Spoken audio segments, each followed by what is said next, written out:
숨어 사는 즐거움.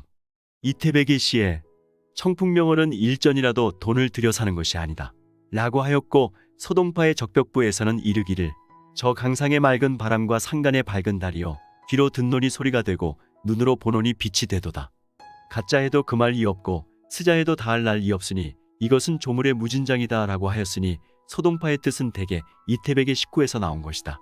무릇 바람과 달은 돈을 들여 사지 않을 뿐더러 그것을 가져도 누가 그 말 이가 없는 것이니 태백과 동파의 말이 일맥상통한다. 그러나 맑은 바람과 밝은 달을 진정으로 즐길 줄 아는 사람은 세상에 몇 사람 되지 않고, 맑은 바람과 밝은 달도 1년 동안에 사실 몇 날도 되지 않는다. 가령 어떤 사람이 인학을 안다 할지라도 세속 일에 골몰하여 정신을 빼앗기거나 혹은 여러 가지 이유로 인하여 비록 그를 즐기려 해도 즐기지 못하는 자가 많다. 그렇다면 일 없이 한가하게 있으면서 돈을 들여 사는 것도 아니요, 게다가 그것을 가진다 해서 누가 갖지 못하게 금할 이도 없는 이 청풍명월을 보고서도 즐길 줄을 모른다면 이는 자기 스스로 장애를 만들어내는 것이다. 사람은 이미 이름 지어진 세상에 새로 이름 하나를 받으며 태어난다. 그리고 이름이 세상에 아름답게 남겨지기를 꿈꾸며 살아간다. 그런데 이미 이름 지어진 세상이 답답하여 속세와 불화하는 사람들이 있다. 이름을 남기기보다는 이름을 지우는 것이 아름다운 인생이라 느끼는 사람들이다. 이런 사람들은 이름 있는 세상에서 이름 없는 여백을 산다. 그들은 즐거운 은둔을 꿈꾼다. 허균의 저서 한정록은 세상의 자유를 그리는 은둔자의 독서장이다. 조선시대에 태어났으나 조선조를 살지 않은, 시대와 타협하지 않았던 불화자 허균이 꿈꾼 삶의 그림이자 계획서이며 실천서이다. 그는 단정한 글씨로 고서의 은둔자 이야기들을 베껴두곤 했는데 이것이 후일 한정록이 되었다.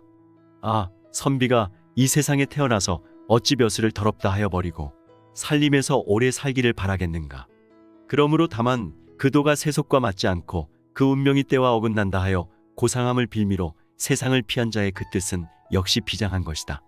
후일 언젠가 숲속에서 속세와 인연을 끊고 세상을 버린 선비를 만나게 될 때 이 책을 꺼내 가지고 서로 즐겨 읽는다면 각자가 타고난 인간으로서의 본성을 저버리지는 않으리라. 우리가 어디에 있는가 보다 우리가 어떻게 있는가가 진정 중요한 질문인 것이다. 은둔은 삶의 태도이다. 속세의 규범들은 하늘이 내린 천성에 따라 자연스럽게 어우러져 있는 사물들의 인위적인 구분을 만들어 가둔다. 그러나 그것에서 벗어나 사물들을 자유롭게 하고 각각이 자유롭되 서로 함께 있어도 해치지 않는 이름 없는 세계를 여는 태도가 바로 은둔이다. 그래서 숨어 사는 자가 된다 함은 무진장한 만물의 다채로움으로 활짝 열린 사람이 된다는 것이다. 송나라 사마광은 이렇게 말한다. 정신과 육체가 피로할 적에는 낚싯대를 던져 고기를 낚거나 옷자락을 잡고 약을 캐거나 개천물을 돌려 꽃밭에 물을 대거나 도끼를 들어 대나무를 쪼개거나 뜨거운 물로 손을 씻거나 높은 곳에 올라 사방을 관망하거나 이리저리 한가로이 거닐면서 마음 내키는 대로 즐기거나 하면 좋다. 그때 밝은 달이 제때에 떠오르고 맑은 바람이 저절로 불어오면 움직이고 멈추는데 구애가 없어 나의 이목폐장이 모두 나의 자유가 되므로 마냥 고상하고 활발하기만 하여 이 하늘과 땅 사이에 또다시 그 어떤 낙이 이를 대신할 수 있을지도 있게 된다. 이름에 사물을 묶어놓지 않는 유유자적한 삶은 자연을 벗삼아 자연을 사람같이 대하고 인간사에 대한 집착을 버리고 사람을 자연같이 대한다. 빛이 소리가 되고 소리가 향이 되는 것에 막힘이 없다.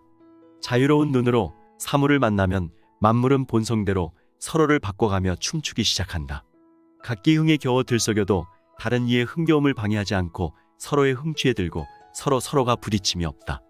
은둔이라고 하면 세상을 원망하여 속세를 등지고 혼자서 살아가는 모습을 떠올리기 쉽다. 그러나 은둔을 위해서 반드시 깊은 산중이나 동굴 같은 은신처가 필요한 것은 아니다. 노자도 이렇게 말한다. 대은 어시은이라고. 깊게 은둔하는 것은 시끌벅적한 시장터에서 세상사 사람과 동거하는 것이다. 속세 밖에서 속세를 외면하는 게 아니라 세상 속에서 새로운 세상을 열기 위한 거리를 두는 것이다. 그러나 허균은 유가를 멀리하고 불가와 도가를 가까이 하였다. 아마 스승인 손곧 이달의 영향을 받았으리라 추측된다. 이름 높은 고승, 사명당과 형제지간처럼 막역한 사이였으며 불가를 가까이 했다는 죄목으로 삼척부사로 부임한 지 13일 만에 파직을 당하기도 했다. 그러나 허균은 파직 소식을 접하고서도 그대들은 그대들의 법으로 나를 재단하려 하지만 나는 내 인생을 나대로 살리라고 담담히 밝힌다. 허균은 실제로 서산대사로부터 출가 권유를 받기도 하지만 불가의 법에 몸을 담는 것 또한 택하지 않는다. 그는 육아의 법이 맞지 않는다고 해서 불가의 법 아래 있기를 원한 게 아니라 법에서 벗어나 인간의 순수한 본성대로 자유로운 삶을 살기를 원했던 것이다. 그는 세상을 버린 은둔자가 아니라 세상을 사랑한 은둔자였다. 3번의 귀향과 6번의 파직을 당하는 속에서도 허균은 세상을 더욱 살고 싶은 곳으로 만들기 위한 진지한 노력을 포기하지 않았다. 그는 지저 높은 숨어 사는 자로서 자기를 세상에 맞추기보다는 세상을 보다 자유롭게 만들고자 했다. 비록 역사는 이 은둔자로부터 달아났으나 그가 스스로 그린 세상은 허균을 버리지 않았다. 그는 속박없는 삶에 즐거이 머물 줄 아는 창조적 은둔자였다.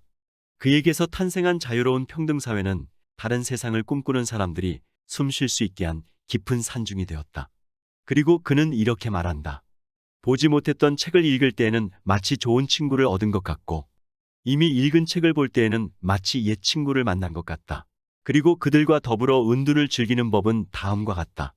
사람들의 공통된 병통은 나이가 들수록 꾀만 깊어지는 데 있다. 무릇 부싯돌은 금방 꺼져버리고 황하의 물은 수백 년 만에 한 번씩 맑아지는 법이다. 그러므로 세속에서 살려 하거나 세속을 떠나려 하건 간의 모름지기 조화의 기미를 알고 멈춤으로써 조화와 맞서 권한을 다투려 하지 말고 조화의 권한은 조화에게 돌려주고 자손을 위해서는 복을 심어 자손의 복은 자손에게 물려준 뒤에 물의 한가로움에 몸을 맡기고 눈앞에 맑은 일에 유의하면 될 것이다. 말년에 허균이 친구에게 보낸 편지 한 구절이다. 내가 세상과 어긋나서 죽거나 살거나 혹은 얻거나 잃거나 간에 내 마음에는 조금도 꺼리낌이 없습니다. 내가 오늘날 미움을 받아 여러 번 명예를 더럽혔다고 탄핵을 받았지만 내게는 한 점의 부끄러움이나 동요도 없습니다. 어찌 이런 일로 내 정신을 상하게 하겠습니까? 허균은 2차례나 북경의 사신으로 따라가 가재를 털어 무려 4,000권이나 되는 많은 책을 구해온다. 그의 지칠 줄 모르는 탐구 정신과 방대한 독서량이 지혜의 원천이 되었던 것이다. 반야경에 이런 구절이 있다. 사람들로부터 멀리 떨어져서 홀로 숲속에 사는 것은 진정한 은둔이 아니다. 진정한 은둔이란 좋고 싫음의 분별로부터 자유로워지는 것이다. 오늘은 여기서 이만 줄일까 합니다. 평온하고 행복한 하루를 보내시길 바랍니다. 감사합니다.